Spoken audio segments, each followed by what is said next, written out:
Hi, I'm Ed Fulbright, CPA, CGMA, PFS of Fulbright Financial Consulting, PA. We would like to welcome you to our educational briefing. In December, inflation dropped again while retail sales continued to roar. Growth with almost no inflation is an optimal condition, rare in modern U.S. history. Meanwhile, earnings growth is accelerating and earnings drive stock prices. Drilling into the retail sales data, non-store retailers, online sellers, grew explosively in 2017, soaring 12.2%. Dominated by Amazon, online sales have transformed the way American consumers spend, while department stores and traditional retail outlets are shuttering locations.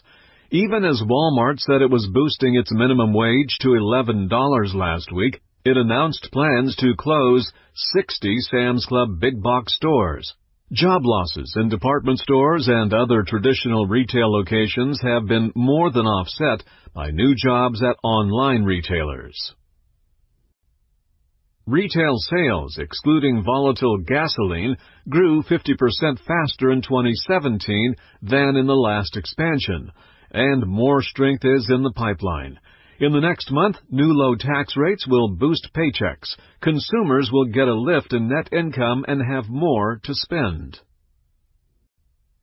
The earnings picture is bright. Since April 1991, when the decade-long expansion of the 1990s began, profits at large American companies have grown at an average annual rate of 7.4%. And a dollar invested in the average company over this 26-year period averaged at 7.4% total return annually. Projecting a continued earnings growth of 7.4% would put prices on the trajectory indicated by the black dots. But earnings growth is expected to be much higher than 7.4%. For 2017, 2018, and 2019, earnings growth of 11%, 12%, and 10% is what's expected. This explains why investors in recent months have bid share prices higher consistently. At 103 months, this cycle of expansion is the third longest in modern U.S. history, behind the 120-month boom of the 1990s and the 106-month-long expansion of the 1960s. This growth cycle could set a new modern record, but you never know what's going to happen. In a speech last week, the nation's number 2 central banker warned that the newly enacted tax law poses risk to the creditworthiness of the nation. William C. Dudley, who recently announced plans to leave the Federal Reserve Bank in May after running the influential New York district for 8 years, said the Tax Act's near-term benefits ultimately could damage faith in the credit of the United States.